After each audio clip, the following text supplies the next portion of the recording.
Bom, gente, a partir dessa aula nós vamos começar a falar sobre a aposentadoria por tempo de contribuição. Eu peço a vocês uma certa coragem, viu? Porque o caminho é meio longo. Então vamos lá. Aposentadoria por tempo de contribuição. O primeiro problema que nós enfrentamos é que a Lei 8.203 nem fala de aposentadoria por tempo de contribuição. Até esta data, ela ainda fala em aposentadoria por tempo de serviço. Nós vamos já chegar lá. Então, primeiro vamos para aquela estrutura que a gente estabeleceu aqui para explorar, né, as informações do benefício. Quem tem direito? A princípio, eu posso dizer que são todos os segurados, não importa a categoria, todos os segurados que contribuam pelo tempo suficiente. Então, aqui eu já passo a ter um problema. O segurado especial, que se vale apenas da sua condição de segurado especial, ele pode nunca contribuir. Ele pode ter, né, um cultivo dentro da sua propriedade só para a subsistência da família e nunca vender nada, porque quando ele vende ele contribui, mas ele pode nunca vender nada e, portanto, ele chega no INSS e ele só tem tempo de atividade rural para comprovar e mais nada. Então, o segurado especial, enquanto segurado especial, ele não vai se aposentar por tempo de contribuição. Ele consegue se aposentar por idade com um salário mínimo comprovando a atividade rural. Mas se ele quiser se aposentar por tempo de contribuição, esse indivíduo vai ter que usar da faculdade que a lei lhe dá de contribuir todo mês com 20% sobre um salário de contribuição que ele vai escolher, que aí pode ser entre o salário mínimo e o teto. Então, assim, se é empregado, aposenta por tempo de contribuição, se é doméstico, empregado doméstico, avulso, individual, tá? Facultativo, desde que tenha o homem 35 anos de tempo de contribuição e a mulher 30 anos de tempo de contribuição. Ah, e tem que ter idade mínima, a gente vai ver que não tem. Esqueçam idade mínima para aposentadoria por tempo de contribuição. A gente exige idade lá na aposentadoria por idade, onde eu exijo idade com um tempo para carência, 180 contribuições. Aqui eu exijo 35 anos de tempo de contribuição e não exijo idade mínima. Onde se exige idade mínima para essa aposentadoria por tempo de contribuição é lá no regime próprio, onde o nome do benefício é aposentadoria por tempo de contribuição e idade. Aqui, uma pessoa chegou com 45 anos de idade para se aposentar, se aposenta, desde que tenha o tempo de contribuição suficiente para tal. Agora, o segurado especial, se ele não contribuir facultativamente, aí não tem jeito, ele não aposenta por tempo de contribuição. E o CI por conta própria e o facultativo, tá? O CI por conta própria e o facultativo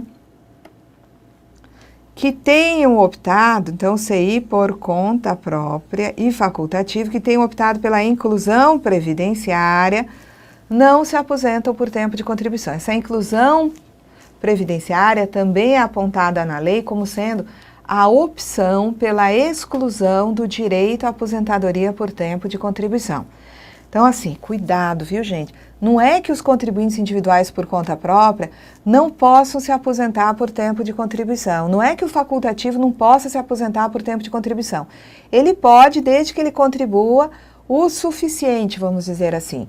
Ele não use, se ele não usar dessa prerrogativa aqui da inclusão, ele vai ser tratado aqui dentro do grupo de todos os segurados. Então, aqui eu vou ter o empregado, o avulso, o CI em geral, seja ele o que presta serviço à empresa ou por conta própria, tá? O empregado doméstico e também o facultativo. Agora, esse aqui que não vai se aposentar por tempo de contribuição é aquele que paga 5% ou que paga 11% sobre um salário mínimo. Então, é um microempreendedor individual. Ele paga 5% sobre o salário mínimo todo mês. Assim fazendo, ele não se aposenta por tempo de contribuição. Ah, é uma dona de casa de baixa renda que paga 5% sobre um salário mínimo na condição de facultativa. Não se aposenta por tempo de contribuição, tá? Agora, se essas pessoas que vêm pagando 5% sobre um salário mínimo, ou vêm pagando 11% sobre um salário mínimo, complementarem mês a mês essa contribuição para a alíquota atingir 20% a cada mês, aí eles poderão contar esse tempo para se aposentar por tempo de contribuição. Mas enquanto eles estiverem contribuindo assim, tá? Eles não conseguem se aposentar por tempo de contribuição, porque não se conta esse período de contribuição com essa alíquota menor para compor os 30, 35 anos de tempo de contribuição. E muito cuidado, porque aqui esse contribuinte individual que está pagando menos e não vai se aposentar por tempo de contribuição é um contribuinte individual por conta própria. Porque nós vamos descobrir mais adiante que existem contribuintes individuais que prestam serviços à empresa e que a contribuição desses contribuintes individuais que prestam serviços à empresa fica reduzida de 20% para 11%, sem que isso afaste o direito à aposentadoria por tempo de contribuição. Então, muito cuidado. Contribuinte individual prestando serviço à empresa que tem uma contribuição reduzida para 11%, isso não é inclusão previdenciária, isso não afasta o direito da aposentadoria por tempo de contribuição. Vejam que esse CI que está aqui é um CI por conta, vou aumentar aqui a seta, é um CI por conta própria, tá bom? Vamos lá.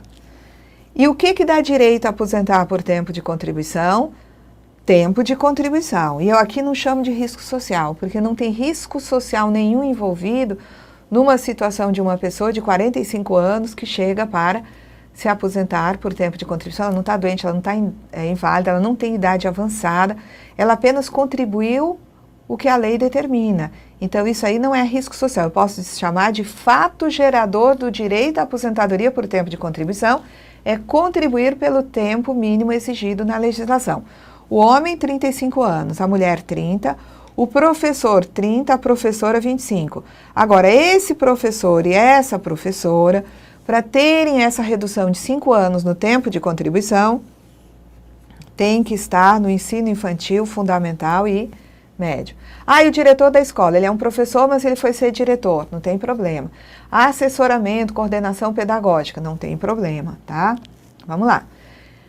Uma coisa que eu quero que vocês entendam é que esse tempo de contribuição se espera que seja tempo onde o indivíduo contribuiu. No futuro, provavelmente, se trate dessa forma. Mas, por enquanto não sai uma lei regulamentando o que é tempo de contribuição, tá? E que só deve se considerar períodos de tempo de contribuição, enquanto essa lei não sai, ainda se admite para contar como tempo de contribuição períodos, obviamente, de tempo de contribuição, mas também períodos onde eu tenho apenas comprovação de que houve atividade, tá? Houve atividade rural, o indivíduo de 60 a 75 foi servidor público, tá?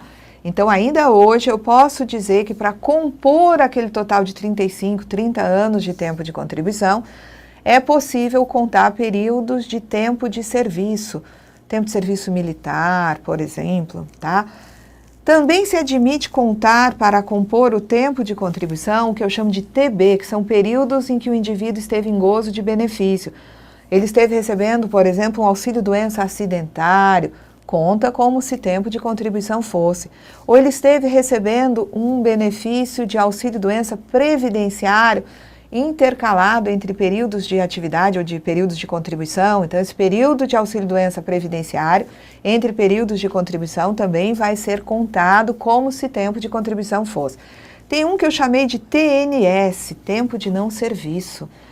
Poxa vida, contar um tempo de não serviço? Claro, um indivíduo que foi cassado por motivação política, passou 2 anos sem direito político, trabalhava numa empresa pública, foi afastado. Então, ele não podia trabalhar, porque ele era uma pessoa sem direitos políticos. Ele tinha sido cassado. Então, esse indivíduo, adiante, ele é anistiado, ele leva até o INSS a comprovação de que ele era um empregado de uma empresa pública, por exemplo. Ele foi cassado e ficou sem trabalhar por motivação exclusivamente política durante 2 anos da vida dele, 3 anos, 10 anos. Esse período de não serviço, onde ele não trabalhou porque não podia, tá? Ele vai ser, comprovado junto ao INSS, tem o momento da cassação, o momento da anistia, esse período vai ser contado como se tempo de contribuição fosse. E o tempo de trabalho sob condições especiais, tá? Que prejudica a saúde e a integridade física, vai ser contado, inclusive vai ser convertido de especial para comum, eu vou mostrar para vocês. Então, vamos lá. Aqui é exemplo, depois a gente vai ter que passar item por item, isso é que faz também ficar mais longo, mais longa essa aula sobre aposentadoria por tempo de contribuição. Na verdade, a primeira aula é tranquila, a segunda é que você tem que olhar, tá? Com mais cuidado, todos esses detalhes sobre, né, o que se considera tempo de contribuição. Então, o tempo de contribuição é o período em que a pessoa contribuiu. Por exemplo, quer ver um período em que a pessoa está contribuindo? Quando a segurada recebe salário maternidade. Salário maternidade é um benefício da Previdência Social e é o único benefício que gera contribuição.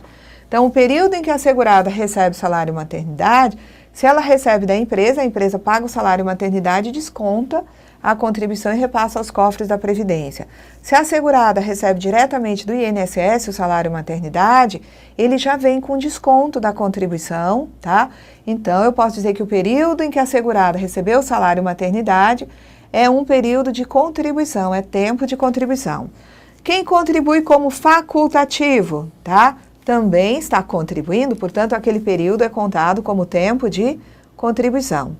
Período em que o indivíduo esteve de licença remunerada, desde que tenha havido desconto de contribuições.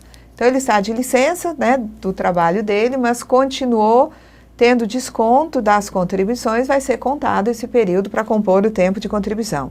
Período de atividade na condição de empregador rural.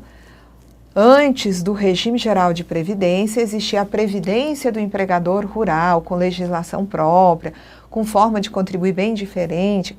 Esse período de atividade como empregador rural vai ser contado desde que tenha sido feito, né, o recolhimento das contribuições. Então, seria tempo de contribuição. Então, aqui são exemplos do que se conta como tempo de contribuição, porque efetivamente as contribuições acontecem, elas são recolhidas. Mas existem períodos que são de tempo de serviço e ainda assim, sem exigência de comprovação, aí não tem contribuição para comprovar, e eles são contados para compor aqueles 30, 35 anos exigidos para a aposentadoria por tempo de contribuição. Então, o período em que a pessoa prestou serviço militar, o tempo de serviço militar é um tempo de serviço, mas é contado para compor o tempo de contribuição.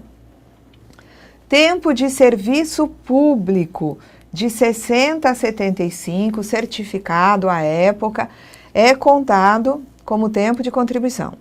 Existe um período ainda que se conta tempo de serviço público posterior a 75, tá? Mas desde que assegurada a contagem recíproca entre os regimes. Depois, só vai se contar tempo de contribuição como servidor público. Mas houve um momento, ainda que já tivesse sido criada a contagem recíproca, em que era possível contar tempo de serviço público, trazer esse tempo para o regime geral, desde que o inverso também acontecesse, quando foi instituída a contagem recíproca de tempo. Hoje, a contagem recíproca de tempo de contribuição. Antes, podia se contar reciprocamente tempo de serviço. Tempo de atividade rural anterior a novembro de 91. Atividade comprovada, não tem contribuição? Não importa. Atividade rural anterior a novembro de 91 pode ser contada para compor o tempo de contribuição. Tempo de serviço prestado à Justiça dos Estados, serventias extrajudiciais e escrivanias judiciais, tá? Não remunerado pelos cofres públicos, o indivíduo não era servidor com regime próprio. Então, esse tempo pode também, né, ser contado junto ao regime geral, tá? Vamos lá. Tempo de benefício. Então, pode-se contar o período em que o indivíduo esteve de auxílio-doença ou esteve de aposentadoria por invalidez. Vocês têm que lembrar o seguinte, auxílio-doença e aposentadoria por invalidez podem ser de duas espécies diferentes. Podem ser acidentários ou podem ser previdenciários. Quando eles são acidentários, é porque foram determinados por um acidente de trabalho, doença profissional do trabalho. Então, quando é um benefício acidentário, esse período de benefício acidentário, ele conta sempre. Ele conta intercalado ou não entre períodos de atividade. Mas se foi um benefício, seja auxílio-doença ou aposentadoria por invalidez, benefícios por incapacidade, que não foram determinados por acidente de trabalho, eles só contam, tá? Se eles foram períodos de recebimento de benefício entre períodos de atividade. ou períodos de contribuição, porque a pessoa pode não voltar a trabalhar, mas pode voltar a contribuir como facultativo. Então, se for auxílio-doença ou aposentadoria por invalidez comuns ou previdenciários, só contam se forem intercalados entre períodos de atividade. Mas se foi benefício por incapacidade, por acidente do trabalho, conta intercalado ou não. Então, aqui seria o seguinte, uma pessoa teve 32 anos de tempo de contribuição e depois teve que ficar afastada de auxílio-doença por 3 anos, tá? É um auxílio-doença, mas é um auxílio-doença acidentário. Então, nesse caso aqui é muito simples.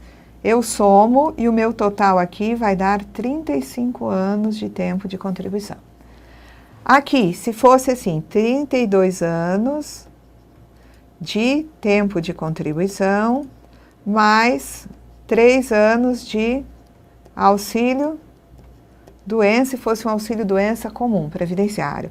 Quanto daria aqui? Essa conta aqui, essa matemática, é uma matemática diferente. Por quê? Porque vai dar aqui 32 anos. Significando dizer que eu não posso contar isso daqui. Agora, se acontecer o seguinte, tem 32 anos de tempo de contribuição, tem 3 anos de auxílio-doença previdenciário, e aí a pessoa, né, tem a cessação do seu auxílio-doença e a pessoa paga uma contribuição como facultativa. Nesse momento, eu tenho esse período intercalado entre períodos de atividade ou então períodos de contribuição. Se eu conseguir intercalar o período de auxílio-doença, essa pessoa vai ter 35 anos de tempo de contribuição e 1 mês ainda. 35 anos e 1 mês de tempo de contribuição. Muito bem, vamos lá. Então, né, o tempo de não serviço é o período de afastamento da atividade do segurado anistiado que, em virtude de motivação exclusivamente política, foi atingido por atos de exceção, aí continua, e afastado da sua atividade. Aqui, cuidado, eu não coloquei, mas vamos colocar, e afastado, e permaneceu afastado de sua atividade. Porque se ele era alguém, tá, que, já tem ali, ó, já tem aqui em cima, período de afastamento da atividade, tá? Ele foi afastado de uma atividade. Eles, inclusive, investigam se a pessoa, no momento que foi cassada, realmente ela exercia alguma atividade e foi impedida de continuar trabalhando, tá? De continuar exercendo essa atividade por conta da cassação. Aqui está repetido. Tempo de trabalho. Tempo de trabalho que conta para compor o tempo de contribuição é aquele em que o segurado esteve exposto a agentes nocivos químicos, físicos, biológicos ou a associação de agentes prejudiciais à saúde ou integridade física. Aí você vai pensar, poxa, mas isso é bobagem, porque quem está exercendo atividade com exposição a agente nocivo está contribuindo. Então, é claramente um tempo de contribuição. Só que, olha só, vou fazer aqui uma demonstração. Uma pessoa trabalhou 10 anos num contexto onde ela ia se aposentar com 20 anos, certo?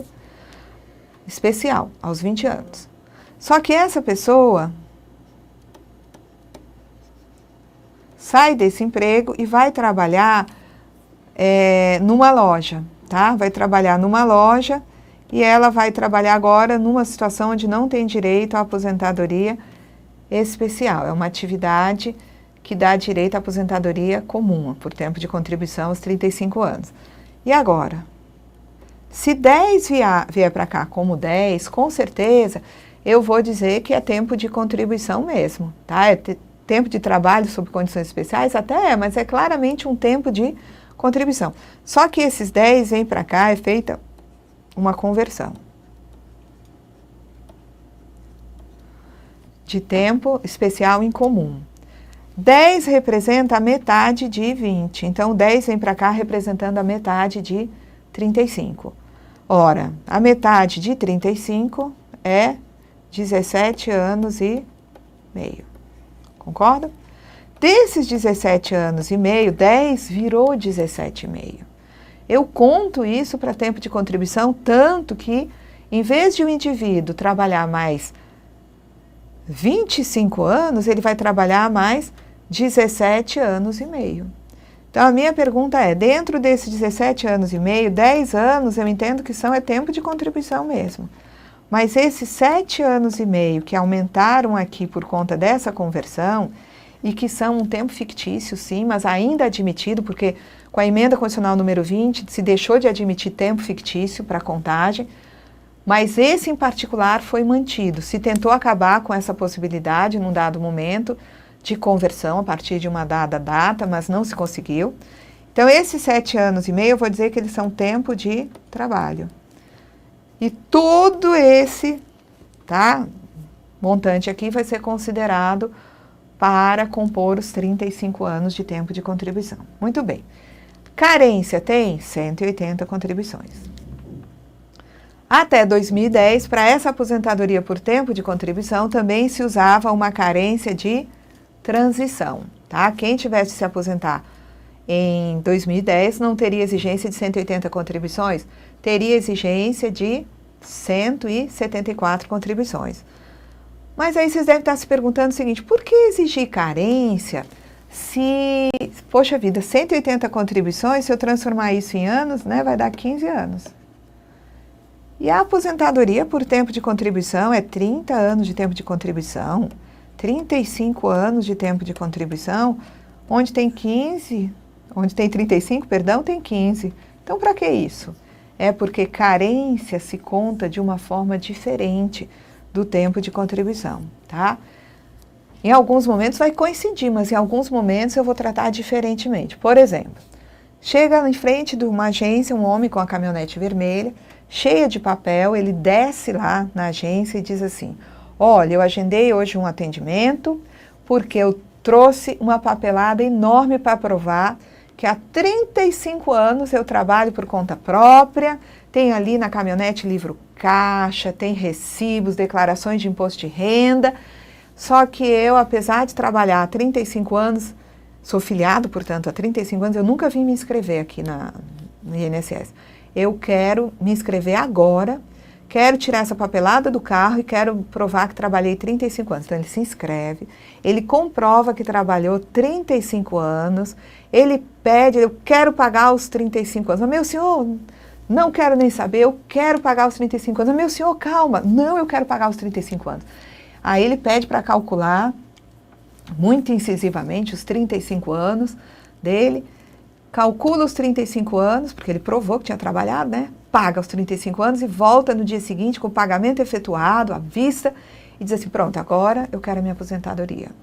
Qual é a resposta? Não, o senhor não tem direito. Como eu não tenho direito? Eu tenho 35 anos de tempo de contribuição, mas o senhor não tem carência. Carência? Quanto é essa carência? 180 contribuições, ele faz a conta, 15 anos. Se eu paguei 35 anos, e se exige uma carência de 15 anos, então eu tenho essa carência. O que nós vamos dizer para ele? O senhor é um contribuinte individual que trabalha por conta própria, tá? O senhor pagou todas as contribuições em atraso. Esses 35 anos que o senhor pagou em atraso vão contar como tempo de contribuição. Mas a sua carência só começa a contar a partir da primeira contribuição paga sem atraso.